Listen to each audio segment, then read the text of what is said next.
मैं हूँ आपकी स्टोरी दीदी और आप देख रहे हैं स्टोरी अनबॉक्सिंग।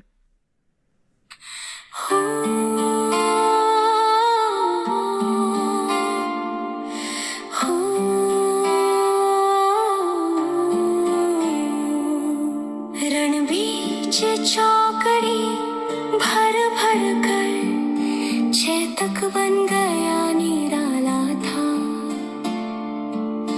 राणा प्रताप के घोड़े से पड़ गया हवा का पाला था।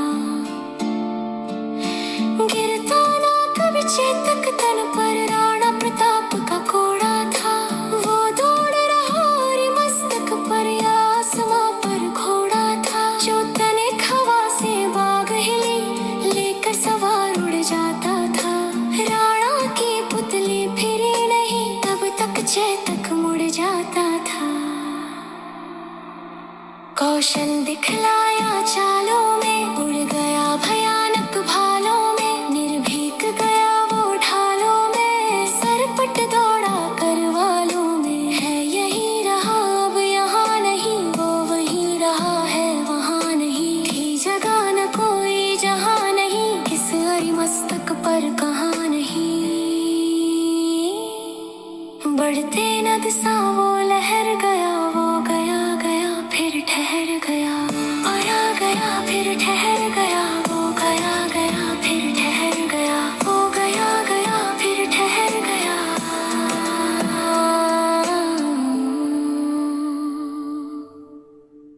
हेलो दोस्तों, मेवाड़ की शेर और हिंदवा सूरज कहे जाने वाले धरती के वीर सपूत महाराणा प्रताप सिंह सिसोदिया की शौर्य गाथा के 5वें भाग में आपका अभिनंदन है। हल्दी घाटी का नाम उसकी वास्तविकता के अनुकूल ही है। पर्वतों की गोद में प्रकृति की बनाई ये घाटी सचमुच पीले रंग की है। इसकी पथरीली माटी में परमात्मा ने सुनहरी आभा भर दी है। बादशाह अकबर का हल्दी घाटी से कोई परिचय नहीं था। वो तो उदयपुर पर आक्रमण करने की तैयारी में था। वो अपनी कूटनीतिक चाल चलने में माहिर था। महाराणा प्रताप का सामना खुद करने का इसमें साहस नहीं था। महाराणा के आकार प्रकार और वीरता की कहानियां सुनकर ही वो डर गया था। वो किसी हिंदू राजा को ही महाराणा से युद्ध करने के लिए भेजना चाहता था। उसने एक एक से बात की। टोडरमल राणा की प्रशंसा करता दिखा। भगवंता में कुछ कमजोरी दिखाई पड़ी। मानसिंह से मिलते ही अकबर को लगा कि नौजवान मानसिंह अपने अपमान का बदला लेने को उतावला हो रहा है। उसे अपने बाहुबल पर घमंड है। फिर तो अकबर ने उसकी मन की स्थिति भांपकर उसे सेना नायक बनाने का इरादा किया। मानसिंह सेनापति का सम्मान पाकर फूला नहीं समाया। अभिमान से उसका रोम रोम खिल गया। वो अपनी सेना और अकबर की इस युद्ध के लिए दी गई सेना साथ साथ लेकर चला। अजमेर में ख्वाजा की दरगाह के दर्शन किए। अकबर ने चादर चढ़ाई और वहां से उसने मानसिंह को ही सेना के साथ युद्ध के लिए भेज दिया। बादशाह का आशीर्वाद लेकर मानसिंह उदयपुर की ओर बढ़ा। मानसिंह ने कहा, युद्ध में मैं आपके हाथी का उपयोग करना चाहता हूँ। अकबर ने मानसिंह की मांग को तुरंत मान लिया। मानसिंह शाही हाथी पर सवार होकर लाव लश्कर के साथ युद्ध करने चल पड़ा। अपमान से उपजा क्रोध उसके सिर पर सवार था। वो महाराणा के पराक्रम को नहीं आंक रहा था, इसलिए उसे अकबर में महानता दिखाई पड़ रही थी। वो नहीं समझ पा रहा था कि अकबर हिंदू से हिंदू को लड़वा रहा है। दोनों में से कोई भी मरेगा तो हिंदू ही। उसे तो हर हालत में फायदा ही होगा। मानसिंह सेना लेकर मेवाड़ की ओर बढ़ा। खमनौर गांव के पास बनास नदी की धारा बहती है। ये बनास नदी कुंभलगढ़ की ओर से मांडलगढ़ की और मंद गति से बहती है। मांडलगढ़ के नजदीक ही बेरच और मेनाली नामक नदियों की धाराएं त्रिवेणी संगम बनाती हैं। यह त्रिवेणी रूप में देवली नगर तक बहती है। अजमेर और जयपुर के क्षेत्र को छूती हुई चंबल नदी में मिल जाती है। चंबल अपना स्वरूप बढ़ा लेती है। उदयपुर का उदय सागर भी बेरच नदी के ही जल से भरपूर है। सेना नायक मानसिंह अजमेर से आशीर्वाद लेकर 2 अप्रैल 1576 को सेना सहित आगे बढ़ा। उसकी सेना में हाथी घोड़े और पैदल सैनिक थे। अकबर अजमेर में ही जीत की दुआ मांगने के लिए ठहर गया। मानसिंह के नेतृत्व में कई मुस्लिम सेनापति आगे बढ़ रहे थे। आसिफ खां और गाजी खान दोनों बहादुर थे। सैयद अहमद और मंसूर खान नामी तलवारबाज थे। अली मुराद खान और महेतर खान कुशल घुड़सवार थे। अलबदायूनी और शेख अली युद्ध के बड़े अनुभवी थे। इब्राहिम चिश्ती और जियामुद्दीन सैयद राजू और सबके ऊपर सेनापति मानसिंह था। मानसिंह उम्र में इन सिपाह सालारों से छोटा था, इसलिए वो खुद को गौरवान्वित अनुभव कर रहा था। उसका खुद का बड़ा भाई माधो सिंह भी युद्ध करने आया था। कछवाहा जगन्नाथ और सांभर नरेश लूणकरण भी इसके साथ थे। भूपति खंगार भी अपनी सेना सहित आए थे।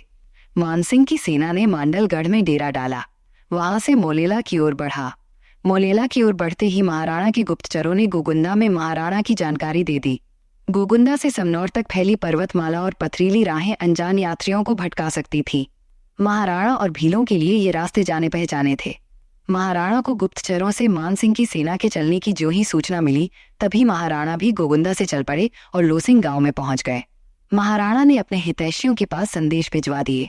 संदेश पाते ही महाराणा की सेना में वीर देशभक्त राजा एकत्र होने लगे। राष्ट्र धर्म के दीवाने कृष्णदास चूड़ावत सच्चे मित्र के रूप में सबसे पहले पहुंचे। मीणा वंश में जन्मे हकीम सूर अद्वितीय वीर थे, वे भी तुरंत पहुंच गए। देवगढ़ी के राणा रामदास भी आ गए। ग्वालियर के राजा राम सिंह भी आ गए।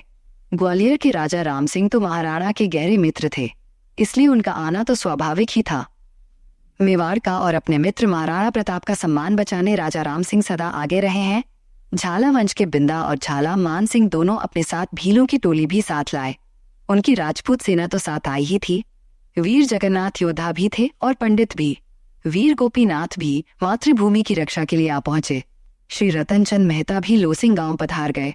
सबसे प्रमुख प्रधान सचिव सेठ भामा शाह थे, वे भी अपने अनुज ताराचंद जैन के साथ आए थे। यहाँ केवल राजपूत राजा ही नहीं, मातृभूमि के भक्त मीणा और भील भी बहुत मात्रा में जुट गए। इस तरह ये युद्ध राजाओं तथा सेनाओं का नहीं रह गया, बल्कि जन जन का युद्ध हो गया। सेना में जनता के नवयुवक अपनी इच्छा से भर्ती होने लगे। वनवासी भील तो अपने विष बुझे बाणों से ही शत्रुओं का सामना करने को तैयार थे। महाराणा प्रताप महानायक बन चुके थे। सब और महाराणा की जय के नारे गूंज रहे थे।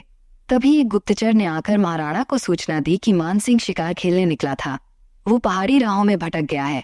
आप आज्ञा करें तो मैं कुछ साथियों के साथ घेरकर उसका शीश काट लाऊं। युद्ध से पहले ही दुश्मन को खत्म करने का ये बढ़िया मौका है। दुश्मन सेना की सेना नायक का सहज ही अंत हो जाएगा तो सेना का मनोबल टूट जाएगा। मेवाड़ विजय की कल्पना बस कल्पना मात्र रह जाएगी। अकबर का सपना चूर चूर हो जाएगा। गुप्तचर की बात सुनकर परमवीर महाराणा प्रताप बोले, मान सिंह तो मारा जाएगा, लेकिन वो वीरता नहीं होगी। ये तो मानवीय हत्या का अपराध होगा। युद्ध में मरना और मारना कर्तव्य धर्म होता है। भगवान श्री कृष्ण ने भगवद गीता में यही कहा है कि युद्ध में वीरता दिखाना और शत्रु को मार देना पाप नहीं होता। छिपकर शत्रु को मारकर हमें पाप कर्म नहीं करना है। अगर इसी तरह करना होता तो हम अकबर को ही मारने का अवसर खोज लेते, लेकिन वो अधर्म होता। महाराणा की बात सुनकर गुप्तचर मौन हो गया। वो नजरें छिपाकर खुद को अपराधी सा अनुभव करने लगा। तभी एक अन्य सरदार ने वातावरण में उत्साह भरने तथा बात बदलने की मंशा से जोर से उद्घोष किया, मेवाड़ के महाराणा की जय, भारत माता की जय। 4 वर्ष पहले 28 फरवरी 1572 को ही तो परमवीर प्रताप को महाराणा पद प्राप्त हुआ था। प्रताप तब भी अपने अनुज जगमाल को सिंहासन सौंप चुके थे। वरिष्ठ सामंतों और संबंधी राजाओं ने ही प्रताप को महाराणा पद ग्रहण करने को विवश किया था। तभी से अकबर लगातार उन्हें अपने दरबार में झुकाने का प्रयास कर रहा था। अनेक राजा अकबर की अधीनता को अपनी नियति मानकर उसके अधीन हो चुके थे, लेकिन प्रताप सिंह के संस्कार अलग थे। वो मर्यादा पुरुषोत्तम भगवान श्री राम के अनुयायी थे, भगवान महादेव के भक्त थे, भारत माता के सच्चे सपूत थे। संधि की कोशिशों के असफल हो जाने पर अकबर ने युद्ध का कदम उठाया था। मान सिंह को सेनानायक बनाकर भेजने से कई मुस्लिम दरबारी नाराज भी थे, लेकिन अकबर ने 2 कारणों से मान सिंह को यह काम सौंपा था। एक तो वो होने वाली हार की संभावना देख रहा था, ये हार का ठीकरा किसी मुस्लिम पर न फूटे। दूसरे, मान सिंह की सेना सबसे आगे रहे। दोनों ओर से जो भी सैनिक मारे जाएं वे हिंदू ही मरे। इसका प्रमाण भी अल-बदायनी ने पेश किया था। उसने युद्ध के दौरान आसिफ खां को संदेश भिजवाया कि मान सिंह के और प्रताप के सैनिकों का पहनावा एक जैसा है, इसलिए दोस्त और दुश्मन की पहचान में कठिनाई हो रही है। तो मीर आसिफ खां ने जो उत्तर दिया था, ये बदायूनी ने अपनी पुस्तक में लिखा है। आसिफ खां ने संदेश भेजा, आपकी ओर से हर पल बाण चलते रहने चाहिए, चाहे प्रताप के सैनिक मरे या मान सिंह के मरे। मरेंगे तो हिंदू ही, मुस्लिम तो नहीं मरेंगे। ये असल में आसिफ खां की नहीं, अकबर की ही नीति थी, जिसको उसने सदा ध्यान में रखा। हमेशा हिंदू से हिंदू को लड़वाया, लेकिन हिंदू राजा इस कूटनीति की चाल में फंसते चले गए। बादशाह अकबर ने महाराणा प्रताप के भाई शक्ति सिंह को सेना में उच्च पद प्रदान किया था। उसके दूसरे भाई जगमाल को बादशाह ने जहाजपुर का प्रशासक बना दिया था। महाराणा प्रताप ही उसकी आंखों में खटक रहा था। महाराणा प्रताप को भी अकबर की क्रूरता और नृशंसता का प्रत्यक्ष परिचय था। वे उसके सामने झुकना मानवता का अपमान समझते थे। 1568 में चित्तौड़गढ़ में हुई दानवता का दृश्य महाराणा की आंखों के आगे से मिट नहीं पा रहा था। अकबर ने चित्तौड़ में रानियों के जौहर और सैनिकों के साका करने के बाद 3 दिन तक जो क्रूर दानवी मंजर बनाया था वो भूल पाना मुश्किल था। किले में बचे सभी बूढ़ों और बच्चों का लगातार 3 दिन कत्लेआम किया गया। अकबर के आदेश पर उसके सामने ही 30,000 निर्दोष मासूम जनों को मौत के घाट उतार दिया गया। किला खाली कर दिया गया। महाराणा प्रताप इस कुकृत्य को कैसे भूल सकते थे? फिर भी वे खुद किसी अनैतिक कर्म के पक्ष में नहीं थे। महाराणा ने रणनीति बनाई कि मान सिंह के नेतृत्व वाली अकबर की सेना को अपने किले तक आने ही न दे। गोगुंदा को छोड़कर लोसिंग में शिविर बनाया। दूसरी ओर अकबर की रणनीति थी कि महाराणा को मैदान में युद्ध करने को विवश किया जाए। महाराणा के 22,000 सैनिकों को चारों ओर से घेर कर मारा जाए। उनकी लाखों की संख्या को पूरा फैलाकर युद्ध करने का अवसर मिला तो महाराणा हार मानने को विवश हो जाएंगे। मांडलगढ़ में इसी रणनीति के तहत संभावनाओं पर विचारते लगभग 2 महीने मान सिंह की सेना डटी रही। महाराणा की सेना में भी उत्साही नवयुवक उतावले थे। वे मान सिंह से आमने सामने 2-2 हाथ करने के पक्ष में थे, लेकिन जो युद्धों के अनुभवी बुजुर्ग थे वे जानते थे कि उनकी सेना संख्या में इतनी कम है कि आमने सामने ज्यादा देर तक टिक नहीं सकेगी। इसलिए उनकी रणनीति थी कि पहाड़ों में मुगल सेना को घेर लिया जाए, खुद को बचाते हुए मुगलों पर छिपकर वार किया जाए। यही नीति आजकल गुरिल्ला वार कहलाती है। बाद में शिवाजी महाराज ने भी इसी नीति को अपनाकर विदेशी आक्रांताओं को खूब छकाया। महाराणा इसी नीति की सफलता के लिए लोसिंग से चलकर हल्दी घाटी पहुंच गए। गोगुंदा और खामनौर की पहाड़ियों के बीच हल्दी घाटी है। नामद्वारा से ये घाटी लगभग 17 किलोमीटर दूर पश्चिम की ओर स्थित है। 2 पहाड़ी श्रृंखलाओं के बीच ये घाटी इतनी तंग और संकरी है कि 2 घुड़सवार एक साथ पार नहीं कर सकते। इस घाटी की मिट्टी हल्दी के जैसी पीली है, इसीलिए इसका नाम हल्दी घाटी प्रसिद्ध हुआ। सोमवार 18 जून 1576 का वो दिन भी इतिहास में अमर हो गया, क्योंकि हल्दी घाटी का युद्ध विश्व प्रसिद्ध हो गया। पहले तो महाराणा प्रताप ने मैदान में ही मुगल सेना पर अचानक आक्रमण किया। प्रताप की रणनीति यही थी कि पहला आक्रमण ऐसे वक्त पर करो जब दुश्मन को कतई उम्मीद न हो और वो बेखबर हो। आक्रमण इतना जोरदार हो कि दुश्मन को संभालने का मौका ही न मिले। महाराणा के इस आक्रमण का समय तड़के 5 बजे के लगभग था। मुगल सेना समझ ही नहीं पाई कि हमला किधर से हुआ। जब तक उसकी समझ में आया तब तक महाराणा की सेना घाटी में घुस गई और पहाड़ों पर फैल गई। संभल कर इकट्ठा होकर मान सिंह की सेना ने प्रताप का पीछा किया तो घाटी में घुसना मुश्किल हो गया। जो घाटी में घुस गए उनका तो लौटना मुमकिन ही नहीं था। जो बाहर थे उन पर पहाड़ की ओर से अचानक फिर महाराणा ने आक्रमण कर दिया। सैयद हाशिम की सेना तितर बितर हो गई। अपने पराये का और दिशा का ज्ञान भी सैनिकों को नहीं रहा। पीछे लूणकरण की सेना थी, उसका भी पहनावा महाराणा प्रताप की सेना से मिलता जुलता था। दोस्त और दुश्मन की पहचान कठिन हो गई। अचानक आक्रमण से हड़बड़ी में उसे भी दिशा भ्रम हो गया। वो भागने लगी। अल-बरूनी या फिर कहे अल-बदायूनी, जो इतिहासकार भी था, खुद युद्ध में हाजिर था। उसने एक जैसी वेशभूषा से हुई समस्या का जिक्र आसिफ खां से किया। आसिफ ने जो कहा वो बादशाह की नीति का साफ प्रमाण है। वे सारे हिंदू ही हैं, तीर चलाते जाओ, हर तरफ हिंदू ही मरेगा। इस नीति से मरे बेशक हिंदू, लेकिन अकबर की ओर से तो लूणकरण और मान सिंह की सेना लड़ रही थी। उन्हें ये पता नहीं चला कि तीर कहाँ से आ रहे हैं, इसलिए उन सबका भेड़ बकरियों की तरह मैदान जंग छोड़कर जान बचाने के लिए भागना मजबूरी हो गई। महाराणा की सेना ने घाटी से निकलकर गाजी खां की सेना पर हमला कर दिया। उसकी सेना भी तहस नहस हो गई। इस तेज आक्रमण से मुल्ला गाजी को चोट लगी तो उसके सैनिक 10-12 मील तक भागते चले गए। युद्ध इस तरह खामनौर तक फैल गया। सारा क्षेत्र खून से लाल हो गया। उस वक्त के लेखक अबुल फजल ने लिखा है कि ग्वालियर तंवर वाले राजा रामशाह की बहादुरी का वर्णन कलम की औकात से भी बाहर है। रामशाह ने अपना ही नहीं पूरे परिवार का जीवन न्योछावर कर दिया। राजा रामशाह के युद्ध कौशल को देखकर सभी चकित थे। उनके बड़े पुत्र शालीवाहन ने वीरतापूर्वक शत्रु सेना का सामना किया, लेकिन तोप का गोला उनके घोड़े पर गिरा। घोड़ा और शालीवाहन दोनों के चीथड़े उड़ गए। फिर उनके दूसरे भाई भवानी सिंह ने मोर्चा संभाला। भवानी सिंह पर मां भवानी की कृपा ज्यादा देर नहीं रही। उसने दुश्मन के सैनिकों को गाजर मूली के समान काट दिया, लेकिन आसिफ खान के एक सैनिक का वार वो बचा नहीं पाया। तीर सीधा उसके सीने में आ घुसा और वो भवानी की भेंट चढ़ गया। रामशाह के तीसरे पुत्र का नाम प्रताप राय था। उसने भी अपने पराक्रम की दुश्मन सेना पर भारी छाप छोड़ी। अपने वंश की गौरव परंपरा का पालन करते हुए वो भी मेवाड़ की और हिंदुत्व की रक्षा के लिए बलिदान हो गया। मातृभूमि की रक्षा के लिए पूरा परिवार बलि वेदी पर आहुति देकर अमर हो गया। देश की जनता को ऐसे बलिदानी परिवार को श्रद्धांजलि देनी चाहिए और सदैव उस परिवार को याद करना चाहिए। रामशाह के परिवार की वीरता देखकर आसिफ खां को भागना पड़ा। सेना का ये स्वभाव होता है, अगर नायक भाग जाए तो सेना भी भागने लगती है। मान सिंह अपने सैनिकों की भगदड़ से परेशान हो गया। कारण उसकी समझ में तब आया जब सामने से हर हर महादेव का उद्घोष करती महाराणा की सेना तेजी से बढ़ती दिखाई पड़ी। शेर समान चेतक दौड़ता नहीं बल्कि उड़ता चला आ रहा था। काल पुरुष महाराणा के एक हाथ में भाला था, एक हाथ में नंगी तलवार। लगता था कि भाला और तलवार जीवित है और दोनों अपने आप चल रहे हैं। चेतक की लगाम महाराणा ने कहाँ से पकड़ी थी ये किसी को नहीं दिख रहा था। वो खुद दौड़ रहा था। कितना उछलना है और किस पर वार करना है ये सब महाराणा को बताना नहीं पड़ता था। वो अभी यहाँ दिखाई देता था तो पल भर में दूसरी जगह होता था। दुश्मन और दोस्त सब चेतक की चुस्ती देखकर हैरान थे। महाराणा के मन के भावों के अनुसार चेतक खुद मुड़ता और दौड़ता और उड़ता दिखाई देता था। महाराणा से भी ज्यादा दुश्मनों का संहार तो चेतक की टापों ने कर दिया था। चेतक की वीरता के बारे में पंडित श्याम नारायण पांडे और राजेंद्र राजा जैसे सिद्ध कवियों ने अद्भुत वर्णन किया है।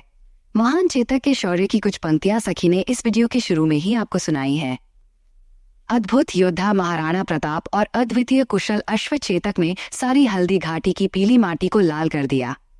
ऐसा भयानक युद्ध देखकर अकबर की सेना भयभीत हो गई। जिधर से चेतक पर सवार महाराणा निकल जाते उसी ओर शोर मच जाता, भागो भागो। महाराणा आ गया। चेतक सर सर करता हुआ उड़ जाता। किसी को भाला लगा, किसी को तलवार। कौन मरा और कौन गिरा इसका पता जब तक लगता तब तक राणा कहीं और निकल जाते। कहीं धरती पर हाथी पड़े थे तो कहीं घोड़े, कहीं इंसानों की कतारें बिछी थीं तो कहीं खून में भाले और तलवार डूबी थीं। महाराणा का हाथी, जिसका नाम राम प्रसाद था, खुद ही अरी दल का संहार कर रहा था। अचानक महावत ने मानसिंह के हाथी पर आक्रमण कर दिया। मानसिंह का हाथी घायल हुआ और मानसिंह बाल बाल बच गया। राम प्रसाद के महावत को गोली लगी, वो नीचे गिर गया। फिर तो राम प्रसाद शत्रु सेना को रौंदता हुआ चिंघाड़ने लगा। शत्रु सेना में भगदड़ मच गई। तब अकबर की सेना ने तोपों और बंदूकों का सहारा लिया। अकबर की सेना रुक गई और मेवाड़ की सेना में भगदड़ मच गई।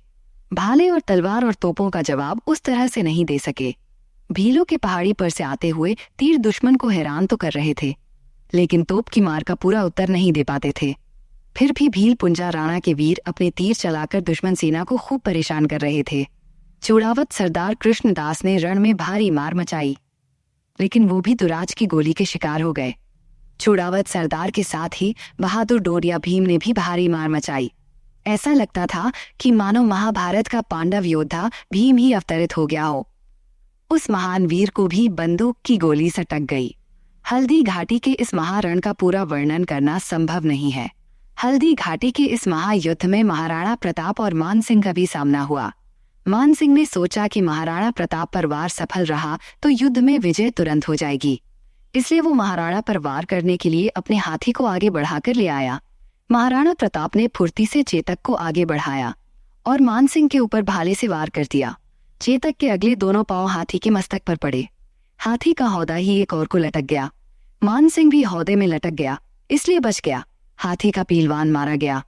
मानसिंह महावत की जगह बैठा और हाथी को भगा ले गया। हाथी के युद्ध से भाग जाने से मानसिंह के प्राण बच गए, नहीं तो वो पक्का मारा जाता। महाराणा प्रताप के प्रसिद्ध घोड़े चेतक का अगला पांव बुरी तरह घायल हो गया।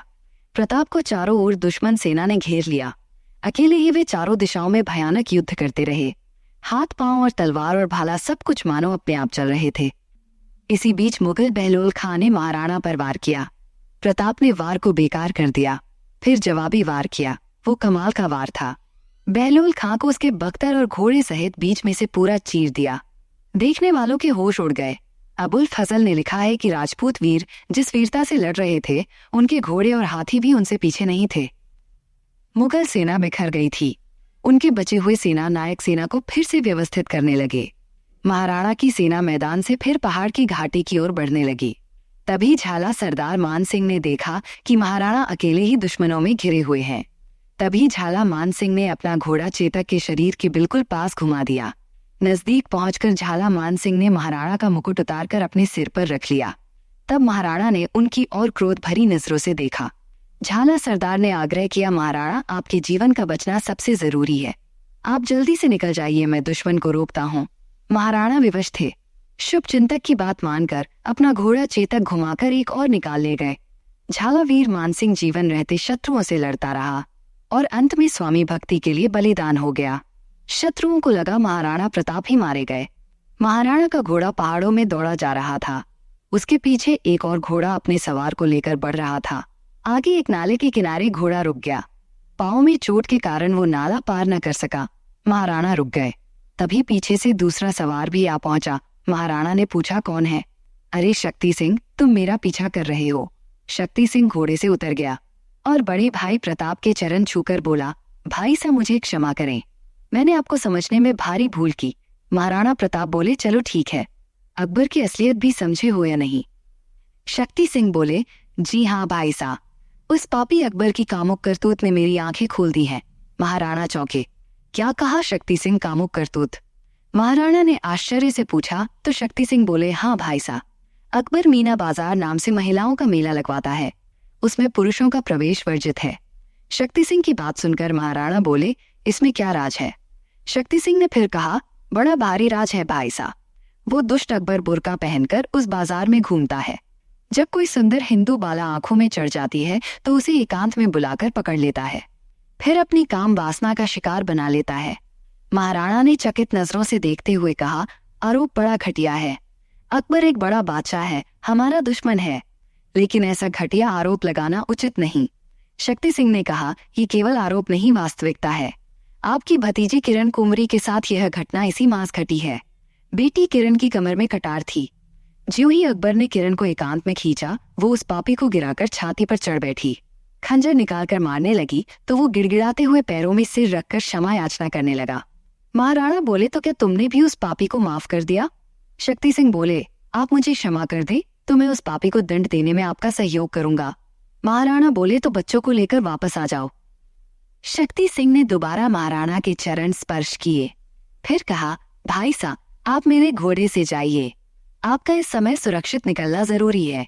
ये कहते हुए शक्ति सिंह ने घोड़े की बागडोर महाराणा को पकड़ा दी। महाराणा प्रताप भाई शक्ति सिंह के घोड़े पर चढ़कर पहाड़ों की ओर चले गए। शक्ति सिंह खड़ा बहुत देर तक देखता रहा। महाराणा आंखों से ओझल हो गए तो शक्ति सिंह भी लौट गया।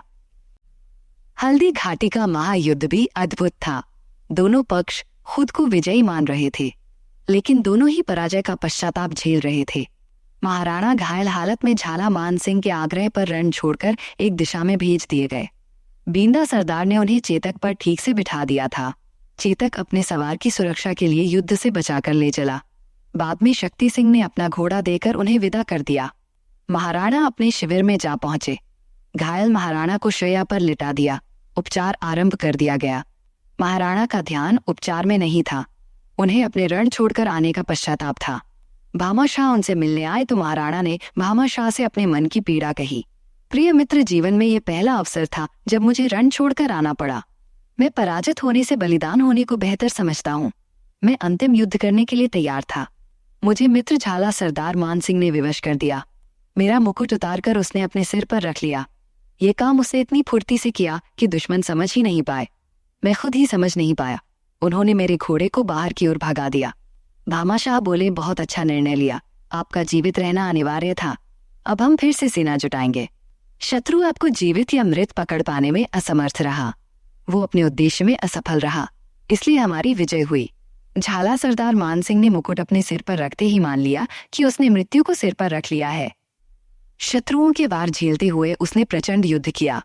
अनगिनत शत्रुओं को गाजर मूली की तरह काट दिया। खून की नदी बहा दी। दुश्मन उसे राणा प्रताप जानकर घेरे रहे। वो जीवन रहते तक लड़ता रहा। सिर कट जाने पर भी धड़ ने अनेक बैरी मार डाले। जब आमेर वाले मान सिंह ने देखा कि ये महाराणा प्रताप नहीं बल्कि झाला मान सिंह है, तो उसने अपना माथा ठोक लिया। उसकी अखबारी सेना अधिकतर मारी जा चुकी थी। जून की भयंकर गर्मी को सहन करने की शक्ति उसमें नहीं थी, इसलिए जो बचे हुए सैनिक थे उनमें भगदड़ मच गई। मान सिंह ने रोकने की कोशिश तो की, लेकिन सफलता नहीं मिली। वो अपनी सेना को पराजित मान रहा था। महाराणा बोले, वो अब बदला लेने के लिए गोगुंदा पर आक्रमण करेगा। भामाशाह ने उत्तर दिया, अवश्य ही वो गोगुंदा की ओर बढ़ेगा, क्योंकि वो अकबर से कहकर आया है कि वो महाराणा प्रताप को जीवित या मृत दरबार में लेकर आएगा, इसलिए वो गोगुंदा में आपकी तलाश करेगा। लेकिन मैंने पहले ही गोगुंदा से राजकोष और परिवार हटा लिए हैं। गोगुंदा में महल और मकान सब खाली पड़े हैं। प्रजा को भी गांवों में भेज दिया है। महाराणा प्रताप बोले, लेकिन मित्र रण छोड़ने का कलंक तो मुझ पर लग ही गया। उसका कोई हल नहीं। अब तो वो मुझे मार दे या मैं उसे मार दूं तो भी ये दाग तो नहीं मिटेगा। भामा शाह ने समझाया, आप ऐसा क्यों सोचते हैं? ये कलंक नहीं बल्कि युद्ध नीति है। पीछे हटकर जोर से वार करना भी एक दांव है। दुश्मन के वार को बचाकर अपना वार किया जाता है। भगवान कृष्ण ने भी तो काल यवन के सामने रण छोड़ा था। भागते हुए उसे अपने पीछे भगाकर गुफा में ले गए थे, जहां उसकी मृत्यु उसकी प्रतीक्षा कर रही थी। जो ही सोते हुए राजा मुचकुंद को जगाया तो जगाते ही काल यवन भस्म हो गया था। तभी से अब तक कन्हैया रणछोड़ नाम से भी जाने जाते हैं। आप इसका बोझ अपने मन से उतार दीजिए। स्वास्थ्य लाभ होने पर हम फिर दुश्मन के दांत खट्टे करेंगे। मैं तो मैदान में युद्ध करने के पक्ष में ही नहीं था। जैसे हमारे भील वीरों ने राणा पुंजा के नेतृत्व में तीरों से छिपकर वार किए, हम सबको इसी तरह युद्ध नीति अपनानी थी। हल्दी घाटी में इस नीति से हम शत्रु सेना को भगाने में अधिक सफल रहते। तोप और बंदूक का जो लाभ उन्हें मिला वो भी नहीं मिल पाता। गोगुंदा आप भी कतई मत जाना। आपके लिए कोलियारी गांव में प्रबंध कर दिया है, वही स्वास्थ्य लाभ करना। अब मैं चलता हूँ। सब प्रबंध करके फिर आपके दर्शन करूंगा। महाराणा प्रताप ने प्रणाम स्वीकार किया और भामा शाह बाहर निकल गए। भामा शाह का आकलन बिल्कुल ठीक था। मानसिंह बची खुची सेना को इकट्ठा करके गोगुंदा की ओर चला। उसने चारों ओर से किले को घेर लिया। वहां हर कमरे में महाराणा को खोजा, लेकिन निराशा हाथ लगी। दुष्ट मानसिंह ने अपनी खींच मिटाने को सेवकों और रक्षकों को मौत के घाट उतार दिया। भामा शाह ने गोगुंदा में खाद्य सामग्री भी नहीं छोड़ी थी, इसलिए मुगल सेना भूख से परेशान हो गई। सैनिक इधर उधर दौड़कर महाराणा को खोज रहे थे। पेट में भूख की आग जल रही थी। आकाश से सूरज आग बरसा रहा था और नीचे पत्थर और रेत जल रहे थे। उन्होंने अपनी भूख शांत करने के लिए पशु और पक्षियों को खाना शुरू कर दिया। इसमें सैनिक कितने दिन रह सकते थे? वे त्राही त्राही कर उठे। मानसिंह बिना महाराणा को लिए अकबर के सामने जाने को तैयार नहीं था। 3 महीने बीत गए। अकबर ने सेना को वापस लाने का आदेश दिया तो सेना ने राहत की सांस ली। मानसिंह का अभिमान टूट गया। उसका वचन झूठा पड़ गया, इसलिए वो सेना के साथ दरबार में हाजिर नहीं हुआ। उसका सपना चूर चूर हो गया। अकबर का इस अभियान में करोड़ों का खर्च हुआ और आधी सेना मारी गई। सामने जाने पर अकबर को मुंह कैसे दिखाता? बात साफ है कि हल्दी घाटी के रण में अकबर ने अपनी पराजय मान ली, इसीलिए मानसिंह को पुरस्कार की जगह दंड दिया। अकबर की बेचैनी बहुत बढ़ गई थी। रानी जोधा के आग्रह पर उसने मानसिंह को मुक्त तो कर दिया, लेकिन उसे अपनी हार का झटका लगातार परेशान कर रहा था। इसी मनोदशा में 3 मास बीत गए। एक दिन उसकी बदला लेने की और बढ़त होने के अहंकार की भावना इतनी बलवती हुई कि वो सेना लेकर मेवाड़ की ओर चल पड़ा। उसके मन में ये भी संदेह था कि मानसिंह ने अपने हिंदू भाई महाराणा को जानबूझकर न पकड़ा हो। इतनी विशाल सेना क्यों महाराणा प्रताप को पकड़ पाने में कामयाब नहीं हो पाई? अकबर को इसमें चाल नजर आई। सच ही कहते हैं, अपने जिए से जानिए पर के जिए की बात। जो जैसा सोचता है उसे दूसरे के मन में भी वैसी ही विचारधारा दिखाई पड़ती है। चालाक व्यक्ति किसी को सरल और भोला नहीं मान सकता। अकबर एक बड़ी भारी सेना सहित गोगुंदा पहुंच गया। उसने सैनिकों को आदेश दिया। सैनिक इधर उधर खोजबीन करने लगे, खाली मकानों में और गलियों और मैदानों में और पेड़ों में और गुफाओं में। कोई जगह नहीं छोड़ी जहां महाराणा को नहीं खोजा हो। महाराणा तो नहीं मिले, लेकिन सैनिकों की संख्या घटती रही। महाराणा के प्यारे भील छापामार युद्ध करते रहे। मुगल सेना के जवानों को अचानक कहीं से तीर आकर छलनी कर देते। तीर कहाँ से आता वे इस रहस्य को कभी नहीं जान पाए। खाने पीने की कोई वस्तु उपलब्ध नहीं थी। अकबर ने महाराणा को पकड़कर ले जाने के लिए 6 महीने लगा दिए, लेकिन हाथ कुछ नहीं आया। तब उसे मानसिंह की मजबूरी समझ में आई। थक हार कर अकबर वापस लौट गया। मानसिंह पर वो बेहिसाब खर्चे का आरोप भी मढ़ रहा था। अब तो वो खुद ही नाकाम होकर लौटा, तो वो इतने बड़े खर्चे का दोषी किसको ठहराए? महाराणा नहीं मिल पाए, लेकिन अकबर ने जनता पर अत्याचार खूब किए, अपने थाने स्थापित कर दिए। अकबर के वापस जाते ही महाराणा के सैनिक फिर सामने आए। जितने थाने और चौकियां अकबर ने स्थापित की थी उन पर आक्रमण किया। मुगल सैनिक थाने छोड़कर भाग गए या मारे गए। महाराणा ने कोलियारी गांव छोड़ दिया और फिर कुंभलगढ़ को अपनी राजधानी बनाया। जासूस और मुखबिर प्राचीन काल से राजाओं के पास विशेष समाचार पहुंचाते रहे हैं। महाराणा आप कुंभलगढ़ में हैं। ये समाचार पाते ही अकबर एक बार फिर उम्मीद से भर गया। महाराणा को अपने दरबार में झुकाने की भावना फिर बलवती हो गई। 15 अक्टूबर सन 1577 को अकबर ने महाराणा को पकड़कर लाने के लिए शाहबाज खान को भेजा। शाहबाज खान अपना अभिमान दिखाता मेवाड़ की ओर चढ़ा। उसने अपने साथ मान सिंह को भी लिया। उसने चाचा भगवंत दास और सैयद राजू और सैयद कासिम और सैयद हाशिम जैसे बड़े बड़े सेनापति भी साथ ले लिए। कुंभलगढ़ की ओर बढ़ते हुए रास्ते में उसने कैलवाड़ा पर आक्रमण कर दिया। कैलवाड़ा के आक्रमण की खबर पाकर महाराणा ने कूटनीति से काम लिया। उन्होंने वीर भाणा सिंह को कुंभलगढ़ सौंप दिया। भाणा सिंह ने सुरक्षा की जिम्मेदारी ली। महाराणा आगे बढ़ गए। शहबाज खान ने चारों ओर से कुंभलगढ़ को घेर लिया। अपनी समझ से तो शहबाज खान को लगा कि उसने महाराणा के रास्ते बंद कर दिए। अब तो सफलता में कोई संदेह नहीं रहा। कुंभलगढ़ पर आक्रमण कर दिया गया। आक्रमण जबरदस्त था। मारकाट मचाते हुए मुगल सेना गढ़ में घुसी और फिर किले पर अपना परचम फहरा दिया। उसने हजारों हिंदू सैनिकों की हत्या कर दी। शायद गाजी बनने की यही शर्त थी। फिर कुंभलगढ़ की भी पूरी छानबीन की गई। महाराणा कहीं नहीं मिले तो शाहबाज खान भी निराश हो गया। भाणा सिंह महाराणा प्रताप के ममेरे भाई थे। उनका बलिदान हो गया। जीते जी भाणा सिंह ने कुंभलगढ़ की रक्षा की, लेकिन अपार सेना के सामने सीमित संख्या में सिपाही जितना कर सकते थे उतना शौर्य दिखाया और मातृभूमि के लिए बलिदान हो गए। महाराणा कुंभलगढ़ से पहले ही निकल गए थे। वे राणकपुर में जा पहुंचे थे। वहां के सामंतों ने महाराणा को सिरांखों पर बिठाया। महाराणा जी राणकपुर भी ठहरे नहीं और वे चूलिया नामक गांव चले गए। चूलिया गांव ईडर राज्य में पड़ता था। ईडर के नारायण ने महाराणा का बहुत आदर सत्कार किया। ईडर महाराणा प्रताप की ससुराल थी। वहीं आदर सत्कार होना स्वाभाविक भी था। महाराणा ने ससुर जी को बताया कि दुर्भाग्यवश उदयपुर और गोगुंदा भी दुश्मन के हाथ में चले गए हैं। शाहबाज खान को जहां जहां से महाराणा के मौजूद होने की सूचना मिलती वो उसी ओर बढ़ता जाता।